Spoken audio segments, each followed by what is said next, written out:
Coucou la famille, bonjour les amis des Mam Africa. Nous sommes à 352 km de la ville-province de Kinshasa.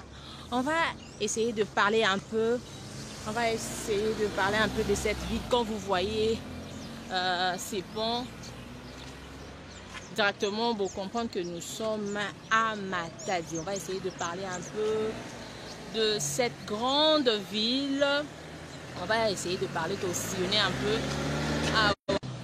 Côté l'ensemble de la bino pont Oyo ya Matadi. Donc, merci Bozalawana. Et à fond là.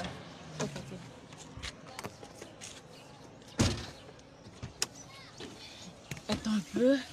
On va essayer de parler un petit peu comme d'habitude. D'ailleurs, qui dit que partout au Tokozala, la province Nyon, surtout Tokokende, Tokosala de notre mieux pour en parler. Voilà.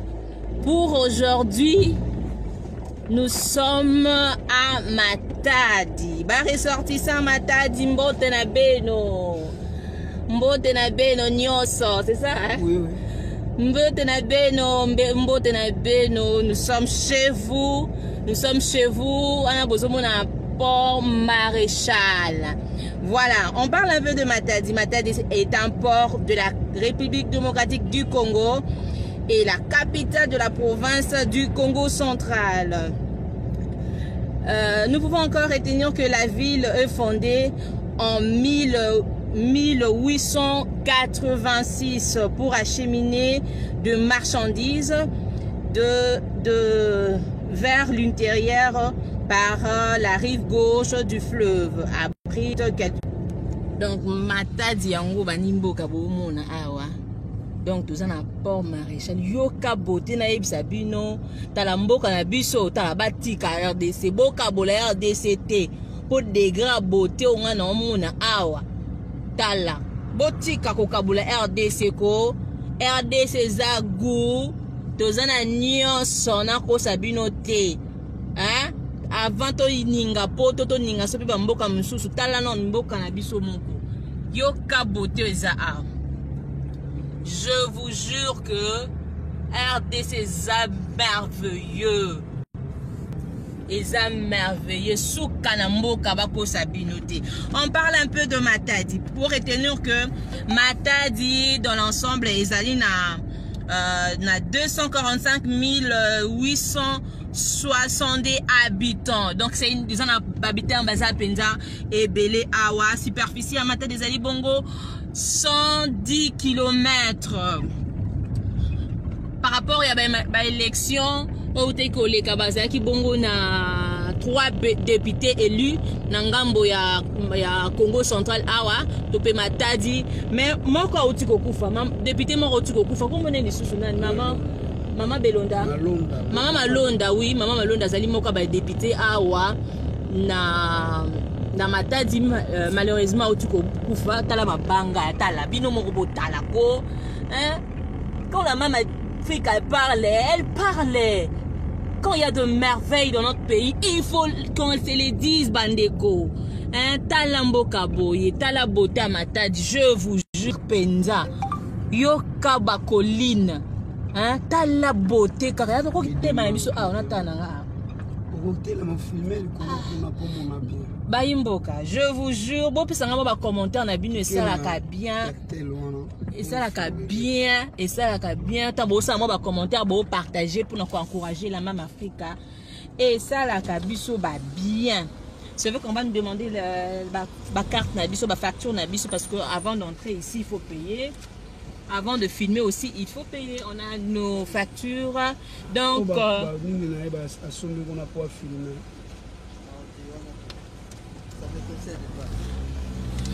voilà, très aimable internaute. Tozana mboka moko. Bozo zwa degra Matadi yanga za posa ka kita koto pota pora. Esani ngaka kitoko komona. Tala paysage za a. Hein? Tala paysage. Tok simba zo ke Matadi ezali kaka juste na 3 communes. Bazana commune ya Matadi, commune ya Nzanza et puis commune ya Mvunzi. Donc population nango na tambasa qui comptage dans na 2015 qui bongo ko tourner autour il y a 300 644. Voilà. Toye balisusu ete ke Matadi ezali gouverné par Atou Matubwana Kulukidi composant qui Congo Kulukidi. Donc bayimbo kabota la beauté bozo mona tala ezomuna loko à France, mais France c'était à Matadi à Naport on a mis des mains de bozomona wana. Donc je vous jure wayimboka toninga mboka na biso avant toninga na mboka ba misusu. Comme je vous l'avais annoncé, Mam Africa au Congo profond ces derniers temps tokosala ba direct pour na relaxa bino ba réalité à ba province presque au Tokokende. Vraiment, merci Diane Walembo, la suprême, mon ami. Merci beaucoup. Bisous, bisous, mon ami. Voilà, les abonnés de Congo Impact News. N'hésitez pas de vous abonner. N'hésitez pas de vous abonner avec effort en boto. Ça là. On a relaxé binongo gratuitement aux années. Au vif. Au cinéma. Ah, ici, la maille, hein? C'est que j'ai aimé ici à Matadi, baza na problème ya courant te loko la Kinshasa. Baza pe na problème ya mai te loko la Kinshasa. Malgré colline, oyo mboko ezali situé na ba colline, mais Matadi bazali na mai ya bien, baza pe na courant ya bien, courant na bango eza stable. C'est vrai que c'est à la congolaise, mais kolega ko na ba commune musubo ta la beauté, bo ta la tabino moko, bo sentir hein. Botala, tu as port à Matadi, beau sentir, on a port Maréchal. Diane, t'as vraiment. Inutile d'envier Europe, Amérique. Il y a ma lembe, eh. Inutile d'envier. Waouh, waouh. Ah. Oh. Franchement, vous avez beauté zobima mboko yo. Ta port Maréchal angwana etikali kuna. Eh, Diane et l'équipe France, je te jure. Et l'équipe France, beauté aux arts, volonté ne balobaka, volonté ba consommation taka volonté au monde que l'équipe France eza kitoko, paysage moko extraordinaire. Moi, je suis plus excitée quand je vois paysage beau et ça là ba bien moko. Et ça là ba bien moko pour mon paysage beau. Et l'équipe France n'a pas sauté. Et ça la question à volonté ba konzina biso. Bataka moi volonté mukie pombo kana biso eza na nyonso yo. Bato ko envier libanda. Toza na nyonso. C'est très merveilleux. Comme on a mboka na biso degré za kitoko boso ko tambola ba province au monde que ça sert pas il y a quoi envier car ba mboka mususu po biso moko eza tellement kitoko. Tozo continuer ko tambola pour na relaxa bino beauté ya mboka o tozali ya Villa Matadi. À toi précisément na pont Maréchal.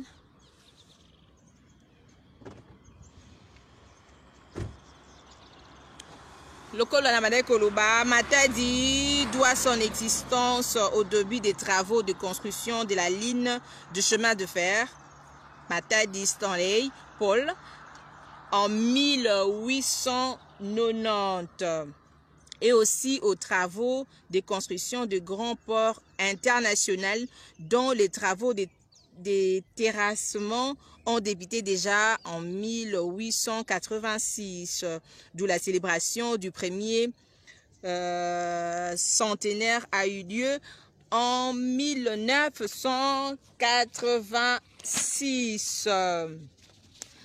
Matadi, elle a aussi subi de nombreuses devenant tour à tour centre extra-coutumier en 1936. territoire en 1948 et chef-lieu de province en 1966. Matadi a obtenu le statut de ville en 1964. Matadi est situé à 352 km de la ville-province de Kinshasa et est tiré à flanc des collines. La ville de Matadi tire son nom de l'environnement accidenté qui l'accueille de proximité, de rapide. Matadi signifie en effet pierre en Kikongo. Donc, Matadi est bâti sur un site rocailleux. Voilà. C'est ce que nous pouvons un peu retenir de cette ville. Voilà, c'est une grande ville, je vous jure. Je vous assure, c'est une grande ville et c'est propre hein, par rapport à d'autres communes à Kinshasa, mais aussi Matadi n'a pas assez de problèmes comme la ville de Kinshasa. Seulement, c'est une question de volonté. Ceux qui konzina biso bati penza volontaire ko bongisa lisusu pour rendre ngo lisusu plus belle qu'aujourd'hui et kozala malambo zo mona ezali ba conteneur tubena ba masuwa e utaka de quatre coins du monde yak awa ko décharger babiloko pe ko charger babiloko en face là bozo mona Midema ezali en face wana c'est que j'ai aimé na route sous na monaki parce basala ka ciment hein basala ka ciment donc très kitoko mboka oyo. Ah, amiral Georges Tamba. Ah oui, vous avez assisté hein? Ouais, c'est très kitoko et c'est formidable et moi je vous encourage de venir hein visiter mboka na biso ba diaspora o bokenata mususu kenda bo mwana nyonso mboka na yo ezana nu kitoko RDC tozana droit ko envier nanu ba mboka mususu te c'est vrai que tokoki na nu te mais tozali na ba merveille moko na ko sabino te mboko ezana ba merveille to mata kuna likola kolina parce na mabanga to mata makoloti to ko raté tozo mata surtout que non kota mabanga non parce que aïe aïe aïe mboka oyo Congo ngai botika ngala tia ba commentaire boye merci Diane Malembo Congo za ba merveille donc avant to kende ko fanda na mboka ba paya donc il faut to mi sepele na mboka na biso moko parce na mona mboka moko te ko na RDC ponanga c'est vrai que ba konzina biso bazana na ba volonté penza na te mingi bazana ba volonté te mais avec Fati Béton nous croyons que un jour les choses vont changer et tout le monde a dit que makambo sali ko s'améliorer de jour au lendemain vraiment ça assure hein, ça rassure plutôt que mboka na biso et kozala parmi comme pasteur ebele prophète ebele bakamboka oyo ekokoma centre makambo ebele ya Afrique effectivement po tozana nyonso ekoki po tokoma penza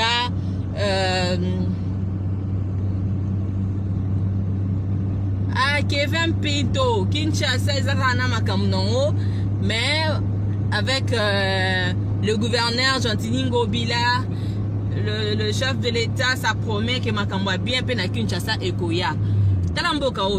C'est vrai que papier, sachet, et ça un peu partout. Mozomo na que baza penza na niveau ya salité à Kinshasa. Et ça te awa na Matadi. Je ne sais pas, c'est parce que bazali plus na likola colline, likola ba mabanga, ne ba sachet zamingité ou comment. Au moins que ça penza ville moko propre hein. Et ça propre. C'est vrai que la commune paie, y a moyen des anango, moi poubelle pesant anango te pesa Congo ta poubelle bangwana. Mais mboka eza kitoko, ville ya kitoko plutôt. Donc le Congo, je vous dis, je vous jure que ezali na ba richesse na nukara ya ba province hein beauté donc na habité à ba rose on ka bazu ba salango sous province moko touristique parce que à cause ya mabanga o eza awa ba kosa yango province moko touristique vraiment po bato ba utaka penza de partout parce que nzambe ye moko de ndenga saleli ville oyo mabanga nanu ya pamba ezolakisa beauté ya province oyo mabanga kaka ya pamba ezolakisa beauté ya province oyo babanga bakoline oyo eza awa ekopesa yo makasi penza ya koninga lisusu mboka oyo konzela boma nzala boma mwanda. Okay. Isika totelemana tozozwa siku matati. Wow, oh my god. Tala bokata non te bandeko nanga diane ko se déconnecter non te. Degré beauté oza tozoninga to matériel ndinga likolo po totala ngo penza bien. Oh, ça donne l'envie de rester ici mais Baïboka, venez faire un tour ici à Matadi.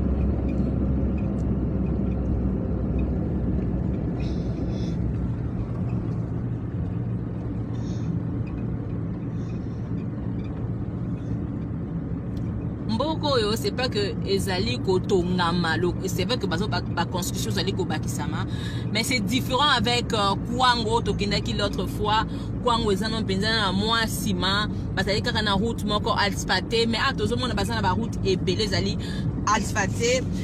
To pesi penza longo na mingi, bato pe ba travailler pe bango ba osala propriété. Donc kin bopeto na biso pe awa peza matadi bopeto. Donc aux hommes de monde ba travailleurs wana nde ba osala ba batia penza ba employé wana moni sika bazaruna oui zana kitawa. Vraiment chapeau bas au gouverneur de la ville, même ba oyo ba précédé ye, chapeau bas parce que tala mabote mabanga bomoni mabanga tala nzamba pesa richesse ana Congo, hein. Nzamba pesa richesse ana Congo, hein. Nzamba pesa richesse ba imboka botela wa carte wa vini nanga wa biye nanga ni libi yelanga ni yelanga na trousse wana za wa carte nini ya mboka ya biso soka ngana makasi boendeni oh pona liboma naza liboma ba na mutu ambiso benga mutu aboye trousse wana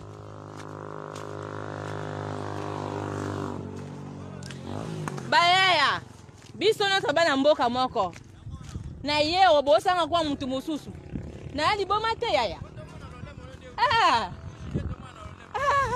posala bo pwani na ozo ta bino te na ozo ndemboka na ngai siko nino nini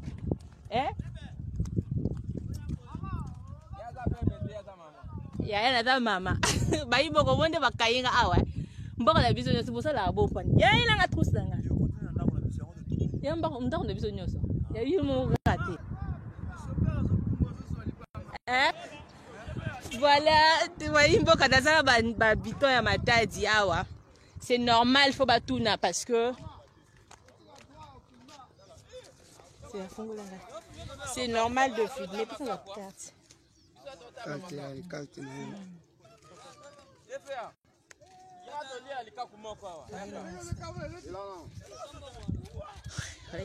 C'est normal batuna. Makako ça. Bazana makako wa.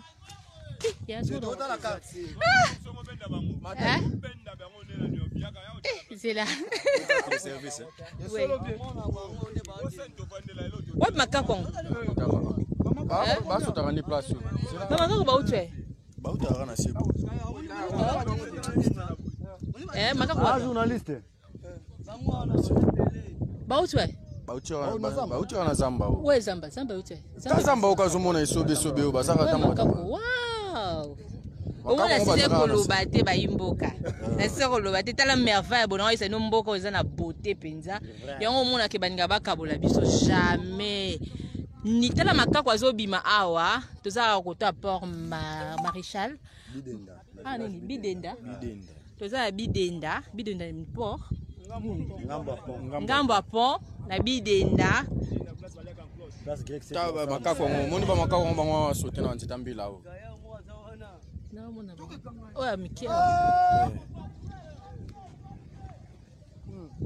Simba babora wa brusque mabo o mécanicien non mona bango tin ta ko ba nzete ndenge zo bouger bongo bango ba bouger OK bazo bouger ba nzete ndio mona nzete wana kuna manga wana ta ndenge ba sote o mona OK je vois na moni maintenant so boko ngi bango ya binoti to kanga bango nde nini yo kasi oko kanga bango ti oko makuna bango je ba dégager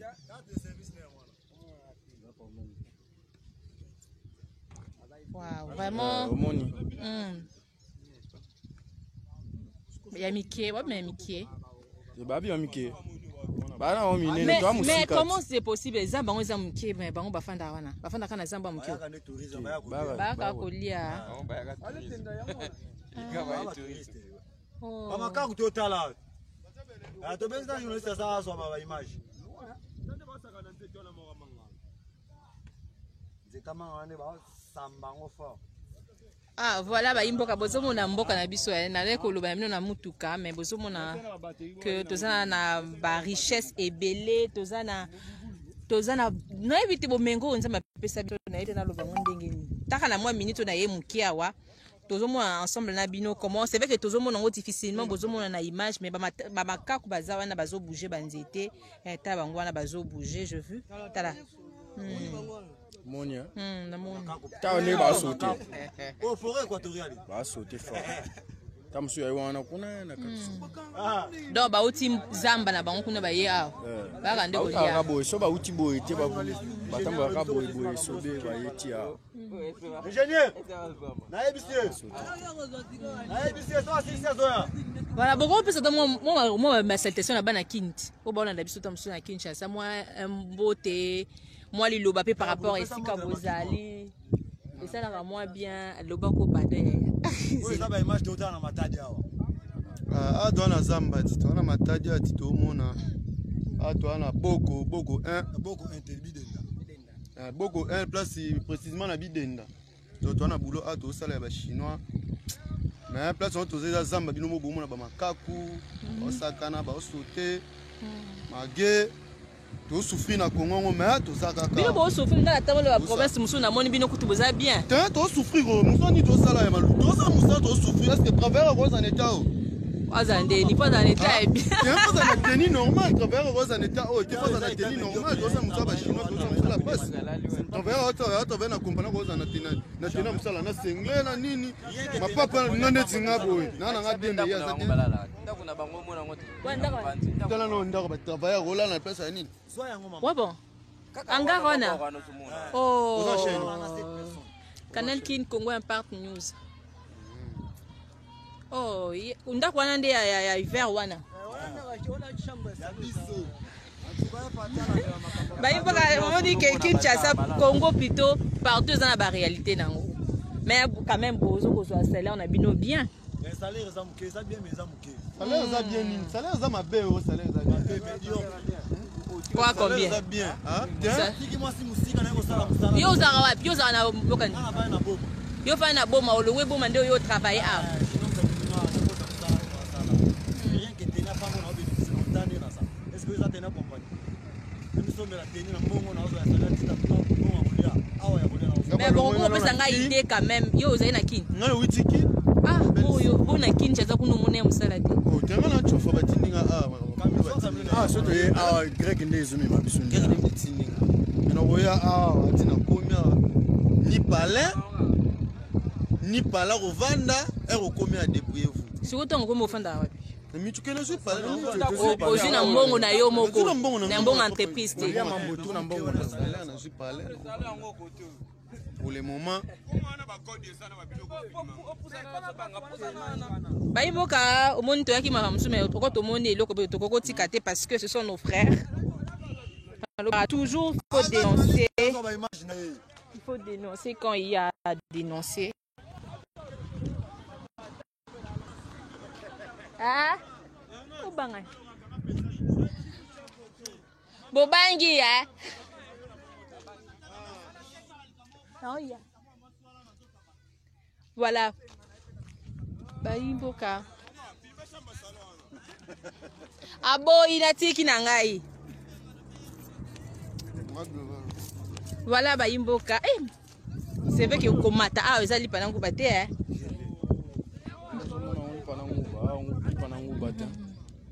Mais okoko ipesa ngai idée ya salaire ko bafutaka. Ya biso. Binga to biso salaire to zwa kaza ya malomati. Salaire to zwa kaza programme oni batamsa biso boy. Ya muke.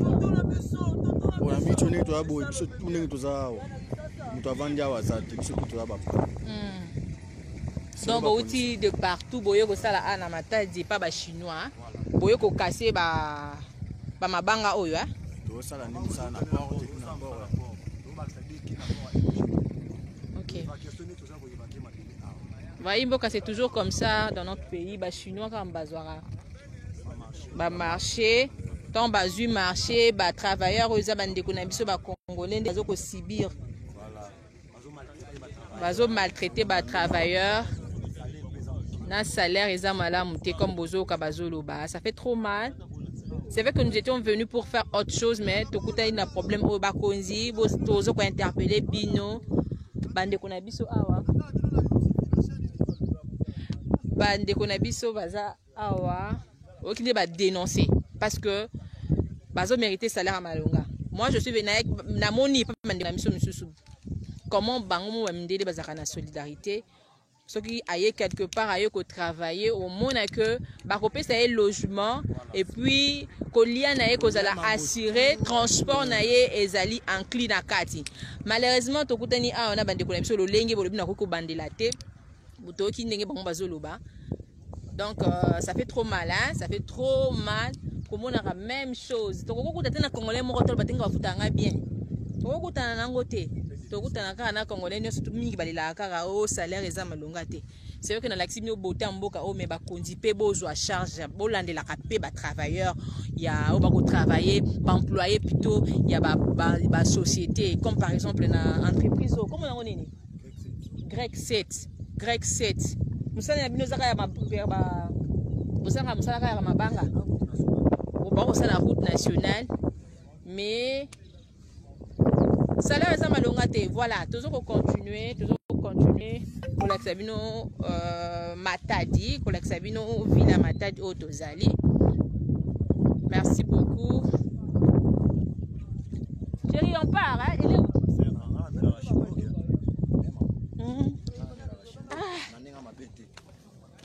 Je suis bon, on est 500 francs. Oh, nous sommes en bon, vous décidez que chérie, ah, donc c'est ce qui est souhait.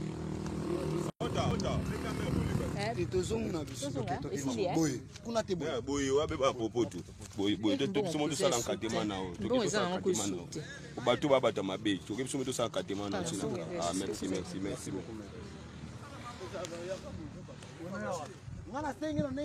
nga mona kati o bato babata mabe. Voilà, Bayimboka bomone na sepela kana matadi pona mabanka. Mama na ngai.